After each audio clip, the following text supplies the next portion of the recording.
the ultimate fishing authority in the Northeast, the Fisherman magazine. No guessing, just catching. New Explore Series fish finders keep you locked on fish with unbeatable clarity, best-in-class imaging options, and a stunning ultra-bright HD screen. There's more to explore, only with Humminbird. It's Thursday, January 30th, 2025, and our countdown to the Outback Striper Fishery here in the Garden State, the reopening west of the coal regs in New Jersey, just 30 days away. The legendary Martin Brodeur in goal for New Jersey's one and only professional sports team outside of soccer, I guess, the New Jersey's Devils, the red and black. A team actually one of the top teams in the entire Eastern Conference, go Jersey. So maybe a cup in the future. And how about a bowl, perhaps? And then there were two. More on that. I don't want to get ahead of myself in just a couple of minutes. You know how I stand. You know where I stand. Jim Hutchinson, New Jersey, Delaware Bay edition of the Fisherman magazine. No surprise, I'm here at the Tackle Box this week, Route 35 in Hazlet. Phil and the boys, Patty, Phil the third, Phil Jr., the Ciarantino family, they are hosting their annual Super Saturday this Saturday, February 1st. It features Bobby Reed's killer Back Bay plugs. Now, in addition to these plugs, and I'm going to tell you about that in a minute because you're going to want to get here early, but Phil and the guys here tell me that everything in the shop is 30% off this weekend. Some things in the shop are 50% off. It's the fourth annual event here, the winter sale at the Tackle Box in Hazlet, and the reason is you want to make room for all the new gear coming in. And the guys here tell me that the NLBN folks are coming in today with a whole new shipment of some plastics. In fact, Patty showed me a brand new shrimp imitation. It looks like it should be killer in the Back Bays when we get those manna shrimp for Fluke and striped bass. The event runs from 7 a.m. till 5 p.m. But I'm telling you now, if you want one of Bobby Reed's Back Bay plugs, expect to wait in line. The line forms 5 a.m., something like that. And there is a Dunkin' Donuts across the street if you want to stay warm.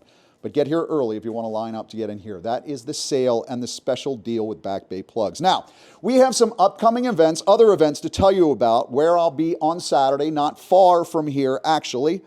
But first on Open Boat this week, a special sneak peek at a special seminar by Jenny Ackerman that she recorded in Wildwood at the Wildwood Fishing and Boating Expo. Seminars being a popular way of spending the winter, especially this month, because there are a lot of fishing seminars to talk about in the coming weeks.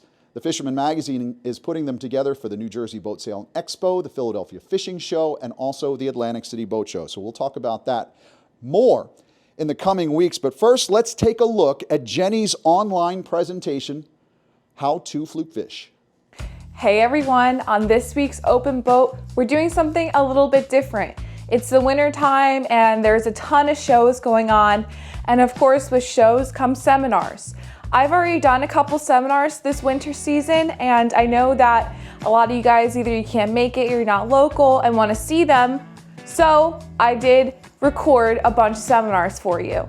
And it's a little too long to be featured in the video fishing forecast, so I'm going to put in a sneak peek now of this week's seminar series. Keep an eye out for future ones to come. There are more shows coming up in February that I will be at with the Fisherman magazine, giving different seminars. So those ones will be posted in the future too, but I hope you guys enjoy this sneak peek. Because your whole goal is to cover the entire piece. Like your tracks after you're done working a piece on your machine, I want to see like zigzags over the whole thing. That's how you work a piece. You're not just covering, if it's a shipwreck, be like, oh, I'm just gonna drift over the bow. No, you're gonna drift over the bow, you're gonna drift over the midsection, and you're gonna drift over the stern. You're gonna cover that whole piece because you don't know where those fluke are. If you just cover the bow, you could have a 12-pounder at the stern, like starving to death, willing to, jump on your rig and get on that boat because they really want to see the Parker you got. So you got to cover the whole piece. When it comes to pitching up current, you only cover a 4 to 6 foot area. So it is a little bit different compared to dropping straight down, but it just works so much better. When I like to fish the bow, I call that my dance floor. I'm up there on the top of the bow, completely covered because I don't want to get sunburned. And you see me, just working the the bow with my rod. I don't know what dance move this was. There's something where you do this, but that's basically like what you're doing. And sometimes I'll catch myself with my hand on my hip, so I'm literally doing the dance move, but I call it the dance floor. So the bow is preferable, but you can fish the stern. You kind of have to coordinate with your fishing buddies with what they're doing. I'll get into that on the next slide, but those are the two good spots because you can work it either the front or the back. So hopefully that sneak peek got you guys excited and eager to catch yourself a doormat fluke. So hopefully you enjoy the seminar. It airs Sunday at 6 p.m. Catch you guys on next week's Open Boat.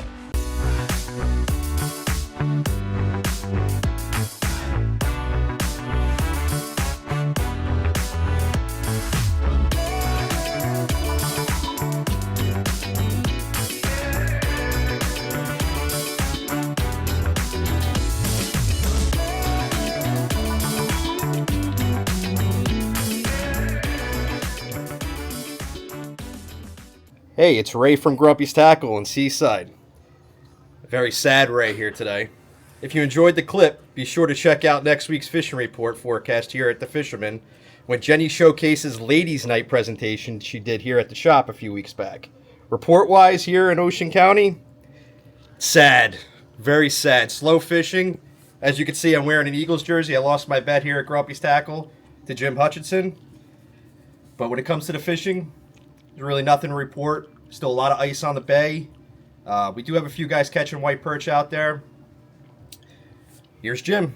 It kind of looked like a hostage video. I think that's exactly what it was. I guess perhaps it was a hostage video. So from Monmouth County down through Grumpy's in Ocean County, fairly quiet. But even more so when you get into South Jersey, the counties of Atlantic and Cape May. In his South Jersey report this week, field editor Anthony Califano noted that the for-hire boats running out of Cape May County, ports in Cape May and Sea Isle, for example, they were doing pretty well with the tog fishing on the offshore wrecks and reefs before the freeze up. But then came the freeze, and things have changed a little bit. In fact, Nick at Hands to Bait and Tackle told us that while the shop is still closed for the winter for this month, he is usually around. He's just a phone call away. That's the same thing with a lot of these shops. Probably the same thing with the tackle box here too, because if the guys aren't in early in the week, but you need something, give a shout. They can work something out. But Nick at Hands 2 did say that a lot of boats in Cape May were finding really good tog action on those offshore wrecks in the cold and snow, right up until the ice flows began inside the marinas, the lagoons, the creeks and canals, and that's when a lot of folks eventually pulled the plug with all that ice. In fact, we've seen quite a bit of ice on the bays and rivers, even here on the Raritan Bay as well. And we've talked about that in the last few weeks as the ice flows have come out of the Shrewsbury and Navesink, so it's really made a mess of things. Fishing reports, you will find the latest every week at thefisherman.com. We compile them still every weekend. But this week, more specifically, you'll find the February edition of the Fisherman magazine with all those latest reports to kind of wrap up the month of January, but that is in the magazine. It went to print on Sunday night. Subscribers expect to get your copy Thursday, Friday, and it should be in shops this week as well, in newsstands and tackle shops. The guys here at the Tackle Box should have that in here on the stand, right up the counter, by the time of Saturday's show. On the cover this month is Eileen Grant with a 12-pound tog caught late in 2024 while fishing the Shrewsbury Rocks with her husband, Eddie. It was caught and released. God bless, Eileen. Nicely done. And again, tog is still in play throughout the month of February here at the Jersey Shore. So too are porgies, pollock, cod, and ling, which is about that's it out front in terms of your options. So if you've got cabin fever and you're looking for a cabin fever project, let's go into the Fisherman magazine. Build your own tog rod, one that works equally well on the Fluke grounds. Check out the glossy section, page 8. Mike Garone. Our electronics guide is in there. Captain John Raguso does this tremendous work every fall. Try to spotlight all the boats and motors. That comes in the January edition, and then he's got all the electronics to go with it, and that's in the February edition. Also on glossy page 18, check out my article, an update on the Northeast striped bass study and the SAT tagging of striped bass. Indeed, we've got another data set from inside that archival pop-up device revealing how one jumbo striper from last May, lo and behold, popped up along the offshore grounds. Folks, it ain't me. This is science. Now, if you keep turning inside that February edition, go to the inside table of contents for the New Jersey edition. Here's what you're going to find. You'll find my full write-up on the ASMFC striper decision back in December 16th. A little bit more detail than we've gone into before. Our regular plug building series continues with Dave Anderson. He's doing the Surf Howdy. The Hunt for South Jersey Largemouth with Bruce Linton. Another bathymetric data viewer presentation, the BDV how-to with Wayne Young. And look at that, page 24. Hymar celebrates 65 years. Look at that picture there. The original gangster, the OG, Johnny Sorrentino, Phil's grandfather, Patty's great-grandfather.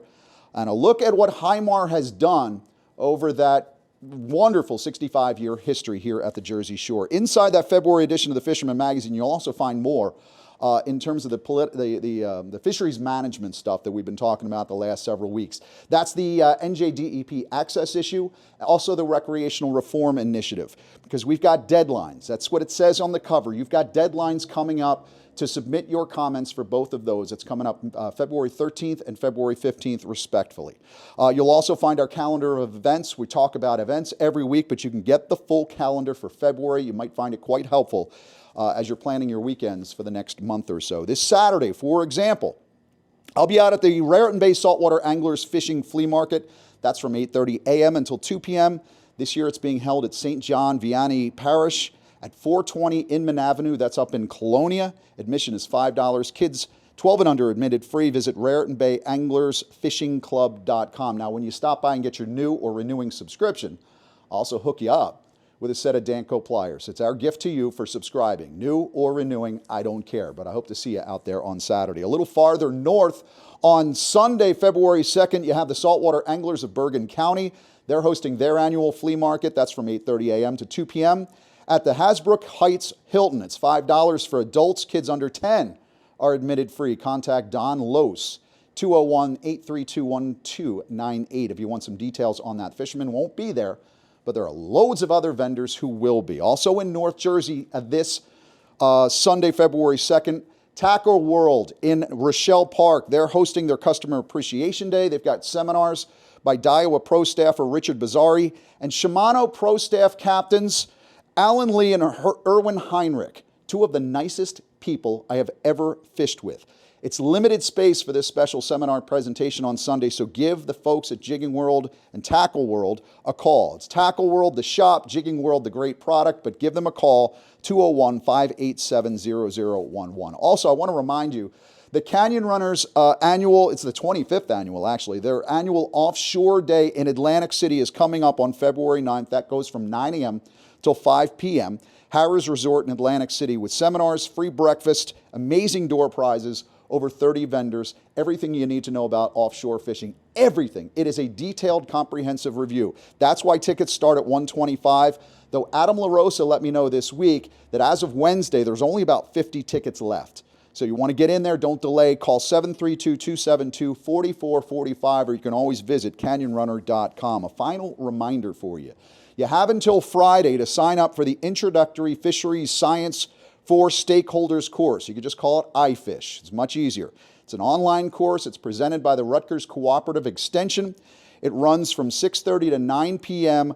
for February 4th through April 8th. That's via Zoom. So I believe that's 6 weeks, 8-week course. But you can get all the details. It's a $40 course fee. All the details, again, will be in this YouTube description, so you can go in there and get some education on fisheries management. The boats, bargains, and fun are back. The New Jersey Boat Sale and Expo. Hit the water for the best fishing season ever with savings on center consoles and fishing boats for inland and offshore. February 13th through 16th. New Jersey Convention and Expo Center, Edison. JerseyBoatExpo.com. Life is better with a boat. So let's go back to the Fisherman magazine for a second, if we could. If you open up the report section on page 41, you'll see the cover, the report cover, and it features a brand new state record bowfin for Frank Hubert. Congratulations, Frank, on that. I believe it was Mantua Creek. You'll see the headlines from our weekend reports as well. Yes, it's cold. It's winter. It's always cold at this point in winter. This one just happens to be an exceptionally cold winter, which is why J.B. Casper, our freshwater field editor, he's saying that we haven't had ice conditions this good for at least 8 years. So if you haven't tried your hand at ice fishing and you want to, now is definitely the time, especially as the days are starting to get longer at this point. So we've only got another month to go. Until Back Bay Stripers open. Now, for more on the hard water ice and some of the open water opportunities in freshwater, let's head west. We'll check in with my friend George, the Pocono Outdoors guy. Well, hey, thanks, Jim. Despite the recent warm-up, it feels almost tropical out here now. We've still built tons of ice here in the Pocono Lakes. As a matter of fact, in an article I just wrote in the January edition talking about Beltsville, I said it only freezes in the coldest of winters.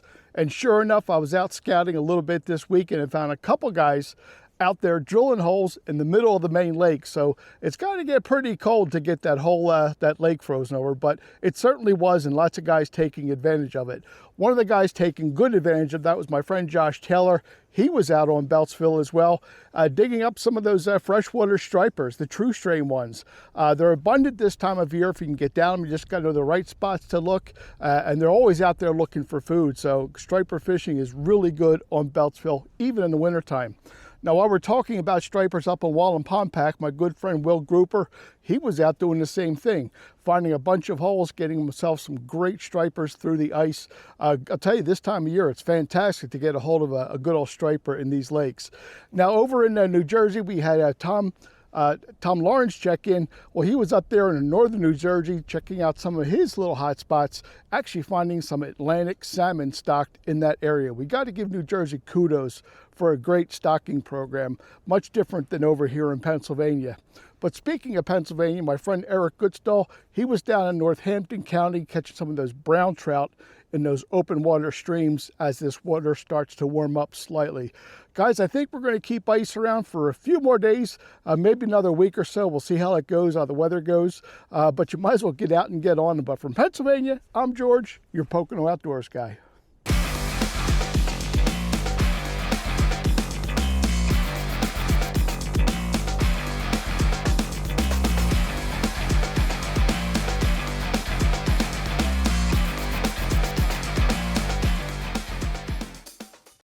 For more than 20 years, anglers everywhere have come to know one thing, that nothing says no to fish bites.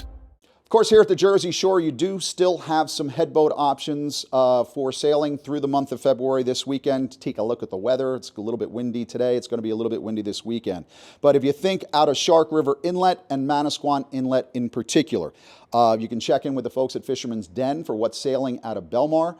You get down into Manasquan, you've got the Jamaica 2, and the Paramount, all out of Brielle. Those are your options. You'll find those contacts in the February edition of the Fisherman magazine. You can also find a whole list of all the for-hire opportunities throughout the entire season. But some folks do have their sailing schedules listed for February. There's not a lot, but again, you do have those options if you're looking for tog, pollock, cod, ling, or perhaps some jumbo porgies. And of course, before we return to the back bays on March 1st, in search of striped bass, those rivers, creeks, and lagoons and canals are also offering white perch right now. Dave Scholl at Absecon Bay Sportsman Center.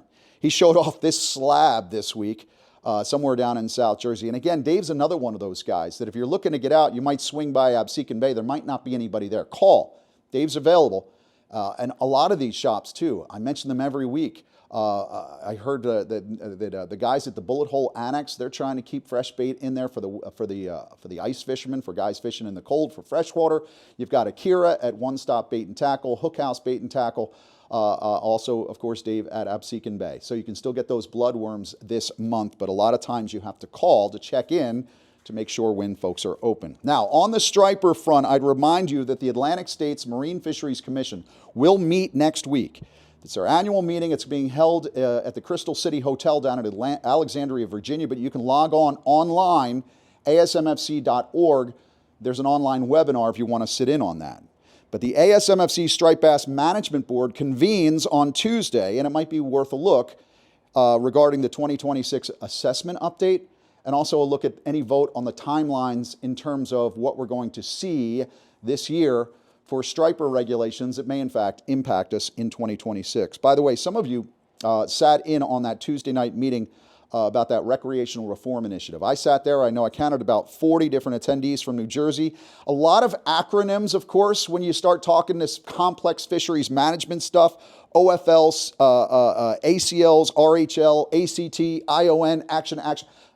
Yeah, I spend too much time watching sports. Look, there's a good reason why the folks at Rutgers offer that class. All these acronyms and legalized mumbo jumbo. I do know one guy who sat in on that Rutgers iFish course in the past was Phil Simon from the Village Harbor Fishing Club in Manahawk, and he asked some good questions.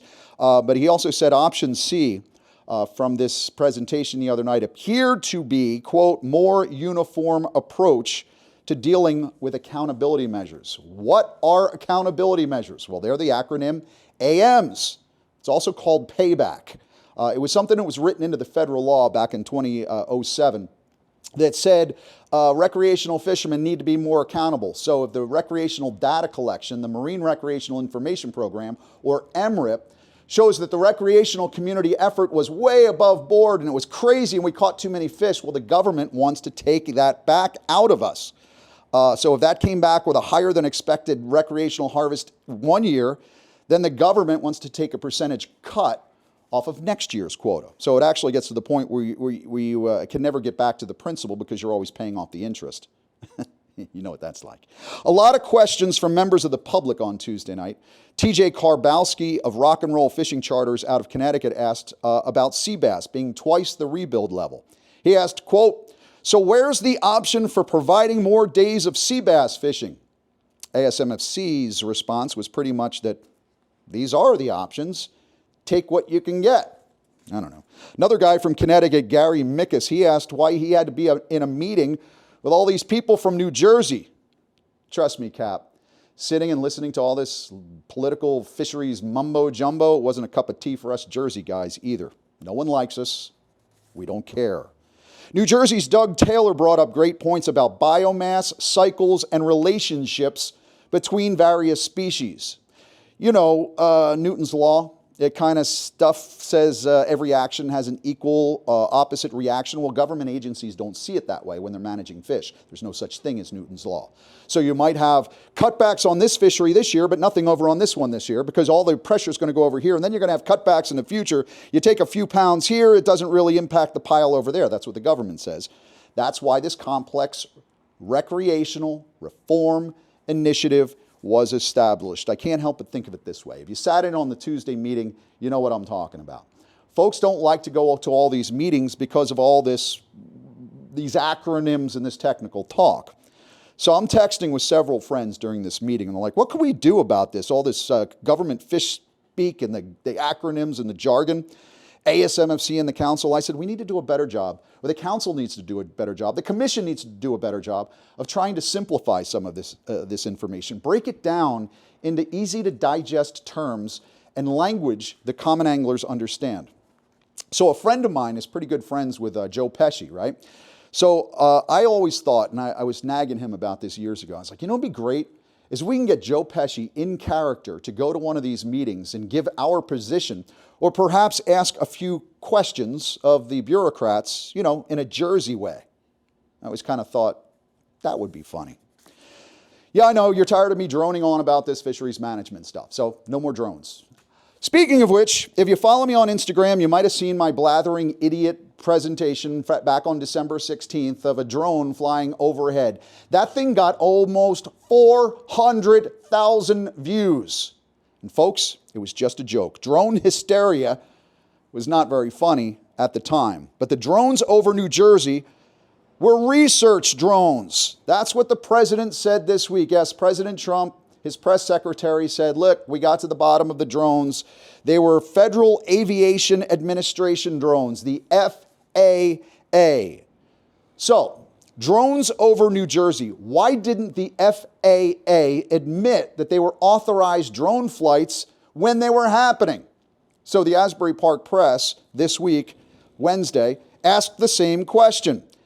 And the answer from a current FAA spokesperson referred back to the White House, but, quote, said, FAA did not admit that the drones had been authorized by that agency. That's the APP, pointing out that the FAA never said before that they were their drones. Then, as the Asbury Park Press also noted, this is a bit different. What the White House said in December when Homeland Security Secretary Alejandro Mayorkas said the federal government was deploying personnel and technology, they're spending money, to help New Jersey State Police uncover the source of these drones, when the whole time, apparently, it was our own government. I don't know, man. Something is definitely screwy here. By the way, that Instagram joke of mine with the drone, that drone actually belonged to Nick Honachesky's video crew for the Saltwater Underground, airing on the Sportsman channel. Sportsman channel. I don't know why they don't call it the Sportsman's channel. It's the Sportsman channel. Nick's show runs Sundays at 1:30 p.m. and Thursdays at 3 p.m. So you just set your remote DVR it, record it, watch it at your convenience. It's also on Waypoint TV, but Nick says you can get all the past episodes by going to his YouTube channel as well. Now, this past Sunday, I was honored to join Nick and crew aboard Captain Pete Clark's Mad Hatter out of Belmar, and there's video evidence of me actually catching a couple of tog. I know I was low man on the toggy pole for the day, but I still caught some fish. With that, let's give a little tease from Nick and his video crew of what you'll find if you find that Blackfish episode from this past Sunday, but also a little bit more about Nick Honachesky's Saltwater Underground running on your TV, Sportsman channel, Waypoint TV, and over at YouTube as well. I'll send you out this week with a closer look from our surf reporter, our field editor, Nick Honachesky of the Saltwater Underground. Fishing anywhere near the northeast saltwater in the dead winter of December and January is not for the faint of heart. Some may say it's downright insanity, but then again, blackfish can make anglers do some crazy things. While most anglers pack it in and wait for warmer weather to descend, tautog beckon like some ugly siren of the sea, luring anglers to come out and weather reserved for Arctic animals. I fell under the blackfish's siren song this winter and dialed up some die-hard like-minded friends to buckle down with some serious class bulldog tog that moved into the local Jersey waters. What we didn't plan on, though, was a major snowstorm out 25 miles at sea.